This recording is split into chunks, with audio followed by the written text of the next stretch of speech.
Hola, ¿qué tal? Muy buen día. Estoy aquí muy contento de compartirte en este día.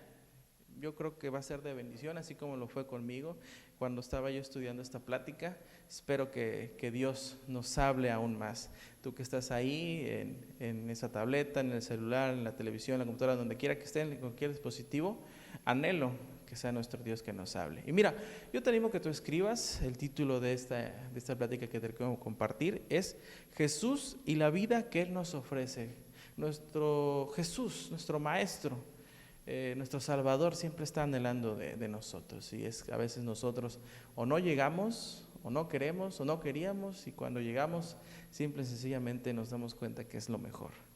Y quiero que vengas conmigo en algo de historia. Mira, remóntate a la historia en la Biblia donde nos dice que Israel siempre se ha ejemplificado como un pueblo en donde siempre hay luchas del bien contra el mal, siempre hay luchas, y entonces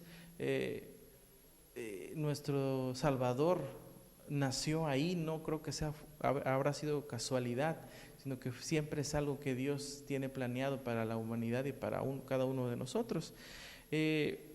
Israel, cuando nuestro Dios lo sacó de Egipto, de la esclavitud, hizo con su pueblo un pacto.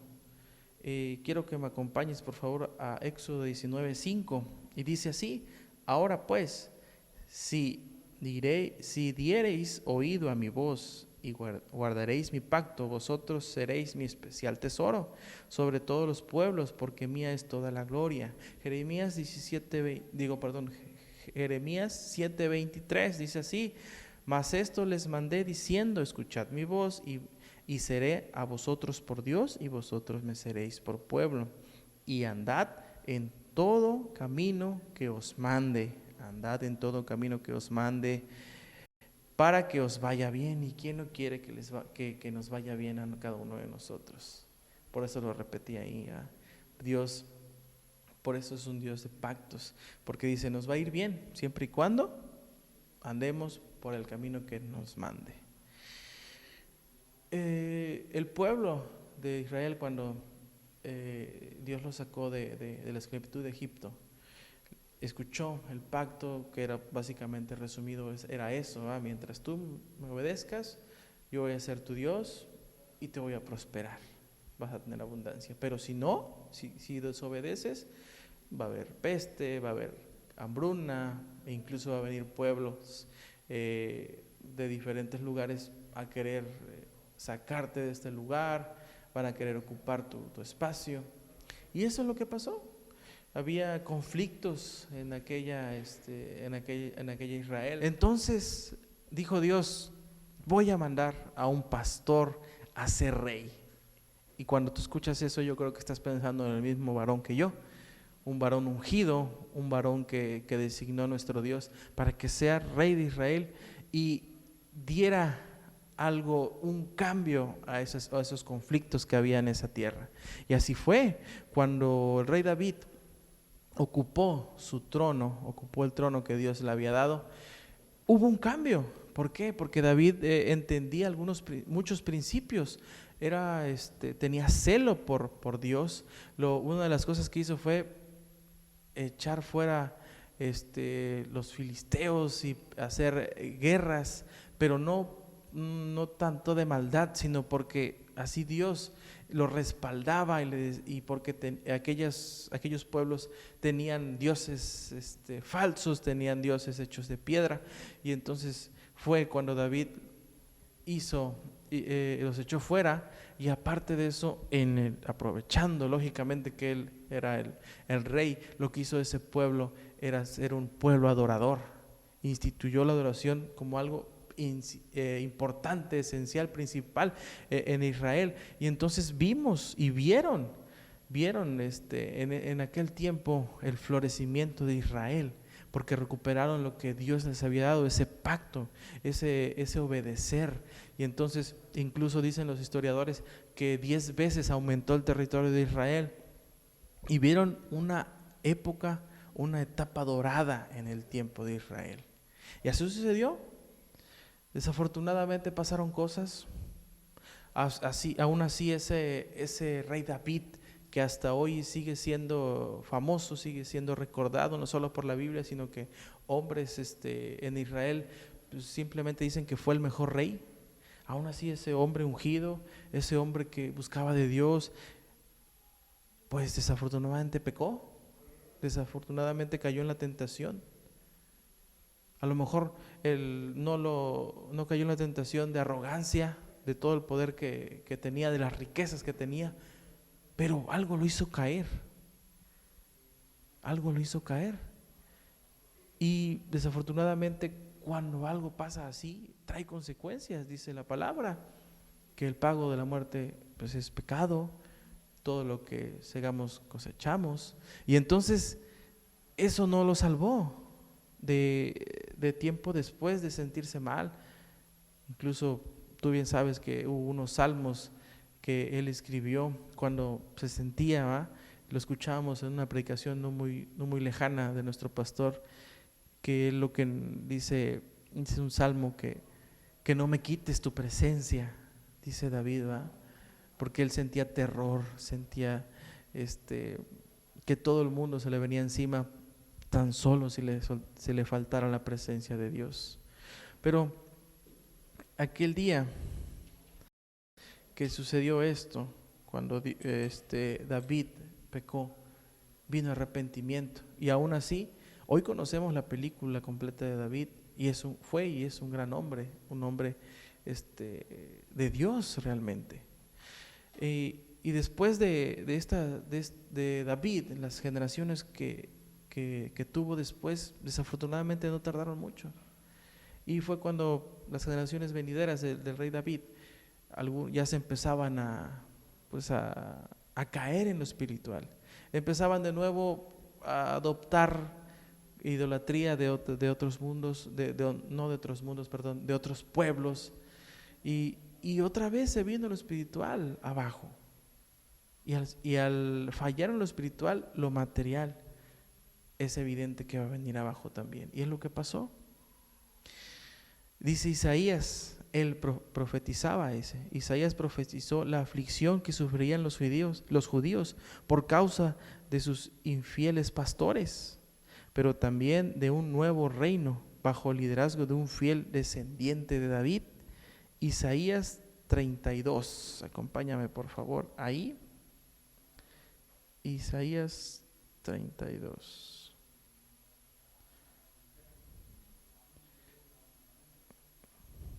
Isaías 32, del 1 al 5, dice así: He aquí, para justicia reinará un rey, y príncipes predicirán el juicio, y será aquel varón como escondedero contra el viento, y como refugio contra el turbión, como arroyos de agua en tierras de sequedad, como sombra de un gran peñasco en tierras calurosas.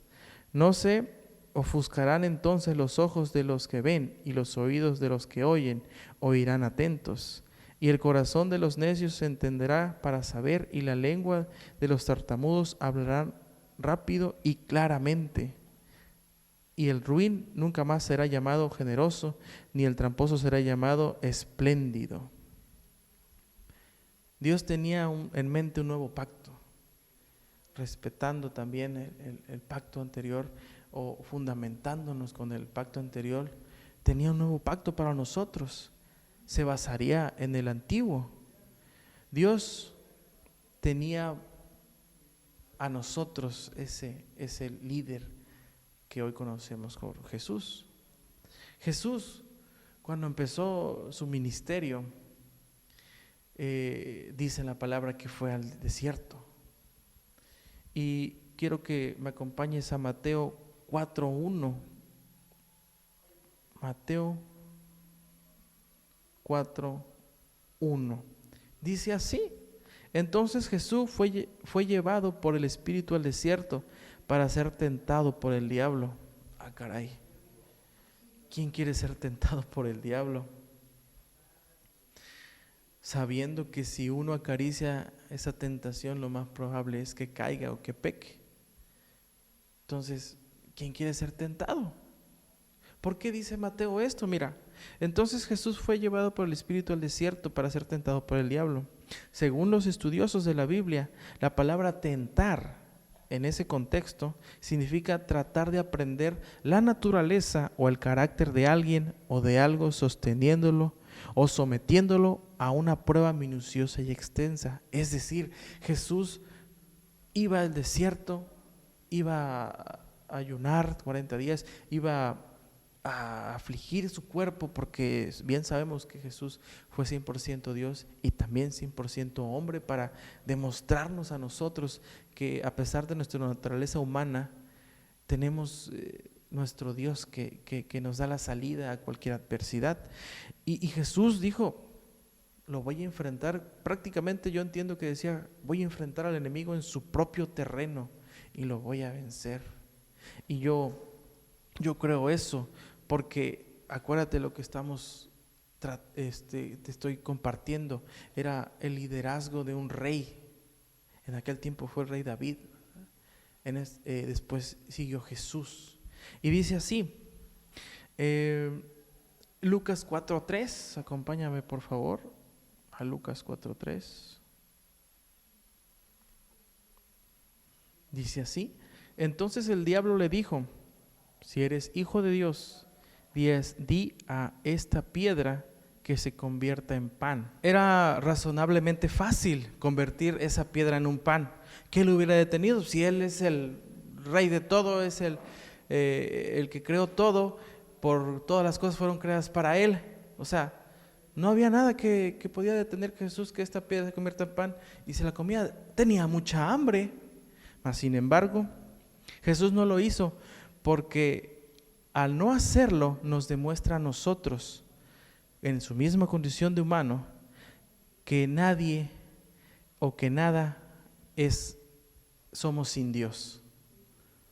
Sin Dios no somos nada. Es decir, que dependemos de Él.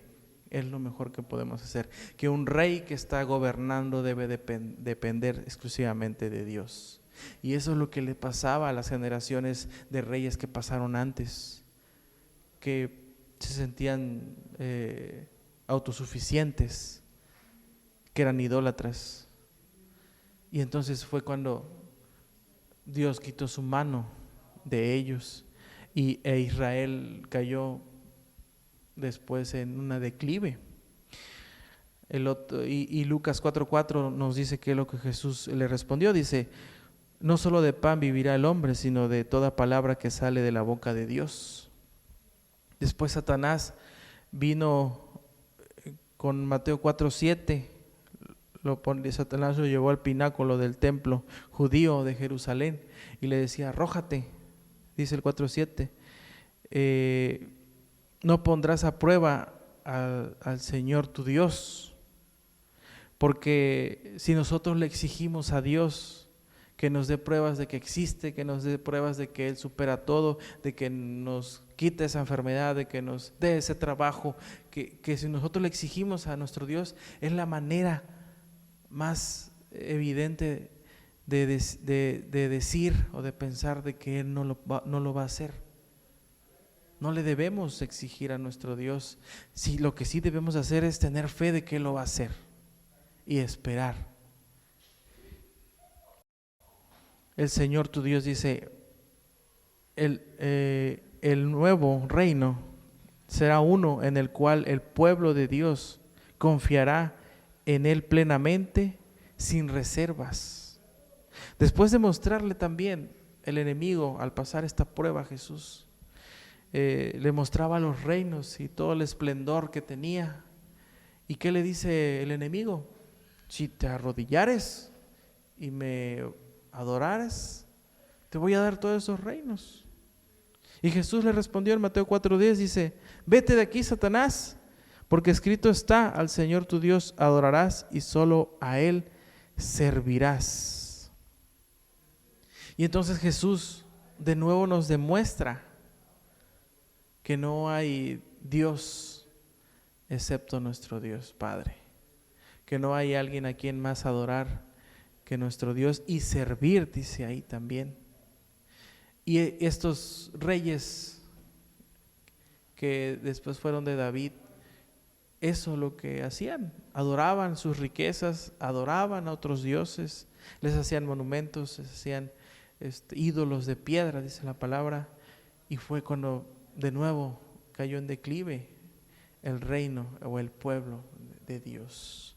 Hay un estudioso que quiero que tú tengas ahí o lo anotes en tus anotaciones.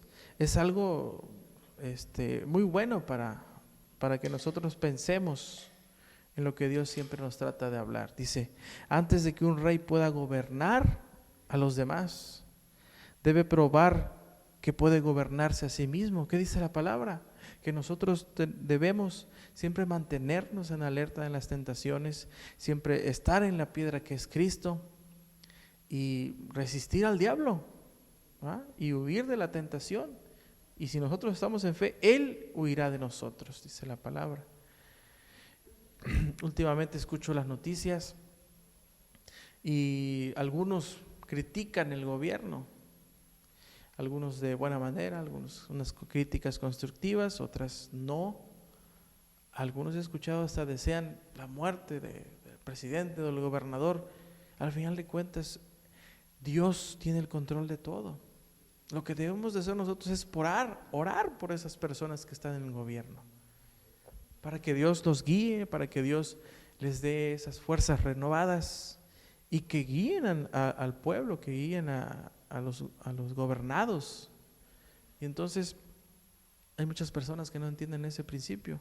Y yo te animo a que yo tengo un varón que me dice, yo siempre oro por los diputados, oro por el presidente, oro por esas personas que están en altos medios, en altos grandes de autoridad, dice. Y este señor ha entendido que es nuestro Dios el que los pone. Por algo están ahí. Dice la palabra que ni la hoja se cae sin que él lo sepa o él dé esa autorización de que caiga esa hoja. Entonces hay que respetar nuestras autoridades, orar por ellos si es que están haciendo malas cosas. De nosotros no está el juzgarlo, es de nuestro Dios. Y hay otro apartado que dice, ¿qué es lo que viene a traer Jesús? La abundancia de Jesús. Dice, Jesús es eterno, Él es el creador, por tanto, la clase de vida que Él nos trae es divina. Dice Juan 3, del 3 al 7, acompáñame ahí por favor. Juan 3, del 3 al 7. Acuérdate, en este pasaje viene Nicodemo, que en aquel entonces era un afamado un sabio de la autoridad, y venía Jesús, le hacía una pregunta, le decía Rabí. Respondió Jesús y le dijo, de cierto te digo, que el que no naciere de nuevo no puede ver el reino de Dios. Nicodemo le dijo, ¿cómo puede un hombre nacer siendo viejo? ¿Puede acaso entrar por segunda vez en el vientre de su madre y nacer? Respondió Jesús, de cierto te digo, que el que no naciere de agua y del Espíritu no puede entrar en el reino de Dios. Lo que es nacido de la carne, carne es, y lo que es nacido del Espíritu, Espíritu es. Así dice el Señor. Y Nicodemo no podía entenderlo. ¿Por qué? Porque él, a pesar de toda la sabiduría que él tenía, de todo lo que había estudiado, y te repito, no era cualquier hombre, no era cualquier persona que pasaba por ahí, era un estudiado y era respetado. Aún así, con todo eso en su mente, no le caía lo que Jesús le decía. ¿Por qué? Porque Nicodemo veía las cosas naturalmente y Jesús le hablaba de un reino. Jesús le hablaba de nacer de nuevo. Algo que nosotros aquí en nuestra iglesia, Expectativa 320, hemos escuchado.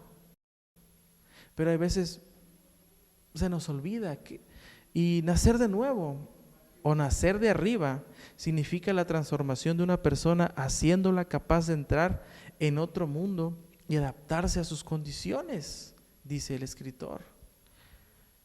es para pertenecer al reino de los cielos. Uno tiene que nacer en Él.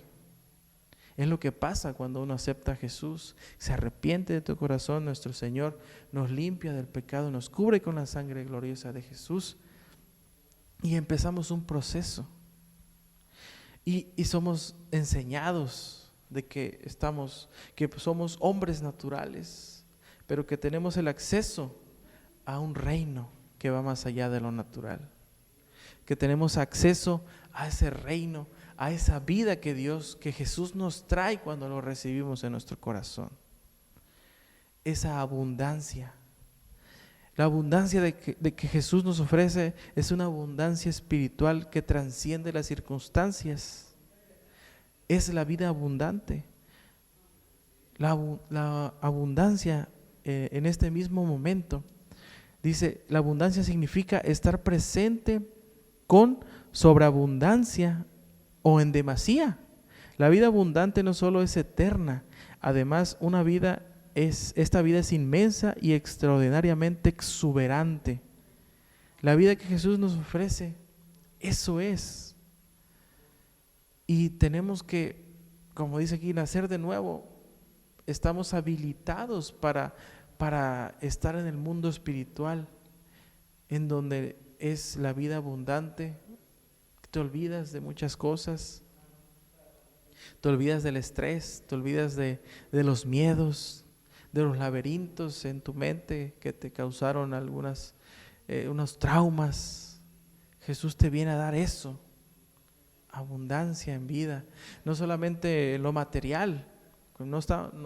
Sabemos que la Escritura nos habla de abundancia material, pero hay un principio espiritual que nos marca que tenemos que seguir para que esas bendiciones caigan hacia nosotros. La vida que Jesús nos ofrece nos da 4 puntos peculiares.